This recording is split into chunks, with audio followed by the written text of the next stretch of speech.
एक समय की बात है, एक छोटा सा गांव था जहां एक भिखारी रहता था। उस भिखारी का नाम माधव था।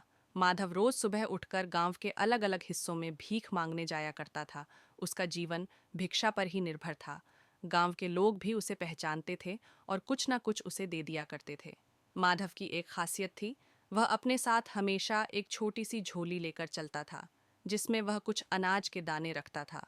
ऐसा वह इसलिए करता था क्योंकि इतने वर्षों में उसने एक बात समझी थी, अगर कोई उसकी झोली में कुछ ना देखे तो उसे भीख देने में हिचक जाते थे। अगर उसकी झोली में कुछ पहले से ही दिखे तो लोग उसे और भीख दे देते थे। यह उसकी भीख मांगने की चालाकी थी।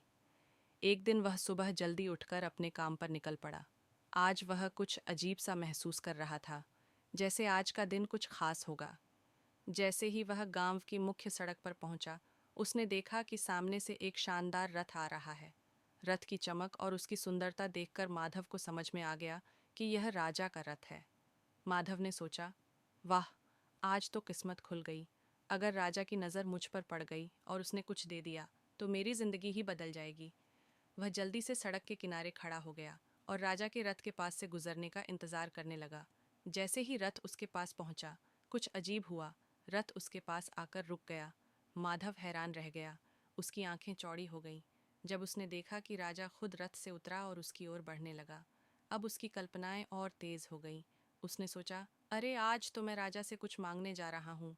शायद वह मुझे ढेर सारा सोना चांदी या कोई बड़ी चीज़ दे देगा। लेकिन तभी एक और चमत्कार हुआ। राजा ने अपनी झोली उठाई और उसे माधव के सामने फैला दी। माधव की आंखें फटी की फटी रह गईं। उसने सोचा, यह क्या? राजा मुझसे भीख मांग रहा है। राजा ने विनम्रता से कहा, भाई मुझ पर दया करो और मुझे कुछ भिक्षा दे दो। माधव को विश्वास नहीं हो रहा था। उसने सोचा, यह तो उल्टा हो गया। राजा मुझसे भीख मांग रहा है। लेकिन राजा ने उसकी ओर देखते हुए कहा, यह मेरे लिए बहुत महत्वपूर्ण है। हमारे राज्य पर एक संकट आ रहा है और राज ज्योतिष ने कहा है कि अगर मैं इस संकट से बचना चाहता हूँ तो मुझे पहले व्यक्ति से भीख मांगनी होगी जिसे मैं आज सुबह देखूं, और तुम वह व्यक्ति हो। कृपया मुझे कुछ दान दो। अब माधव असमंजस में था। वह सोचने लगा, क्या मैं राजा को कुछ दे दूं? लेकिन मैं खुद तो एक भिखारी हूँ। मेरे पास तो खुद ही कुछ खास नहीं है। अगर मैंने राजा को कुछ दे दिया तो मेरे पास बचेगा क्या? काफ़ी सोच विचार के बाद उसने अपनी झोली से एक छोटा सा अनाज का दाना निकाला और राजा की झोली में डाल दिया। राजा ने मुस्कुरा हुए सिर झुकाया और अपनी झोली बंद कर ली। फिर वह वापस अपने रथ की ओर चला गया।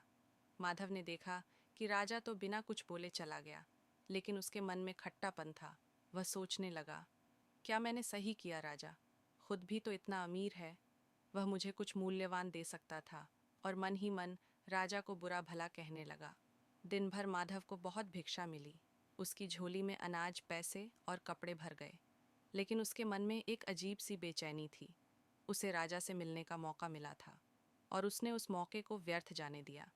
शाम को जब वह घर पहुंचा, उसकी पत्नी ने उसकी ओर देखा और बोली, आज तो तुम्हारा नाम पूरे गांव में फैल गया है। लोग कह रहे हैं कि राजा ने तुमसे भीख मांगी। वाह, तुम कितने महान हो। लेकिन माधव को खुशी नहीं हुई। वह गुस्से से बोला, तुम्हें क्या पता राजा ने मुझसे भीख मांगी थी?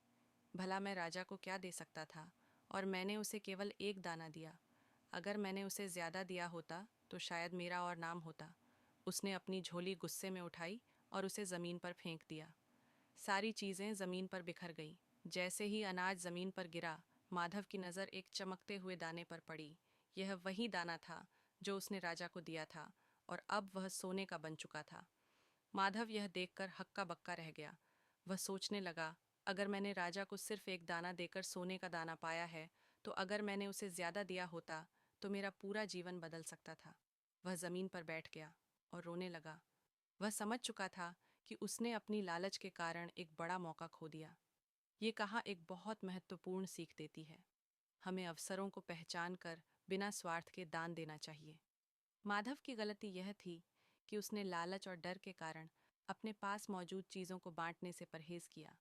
अगर वह दिल खोलकर राजा को दान देता तो उसे बहुत बड़ा लाभ मिल सकता था। इस कहानी से यह संदेश मिलता है कि जब भी हमें कुछ देने का मौका मिले तो हमें निस्वार्थ भाव से देना चाहिए। यही दान हमें जीवन में असली सफलता और खुशी दिलाता है।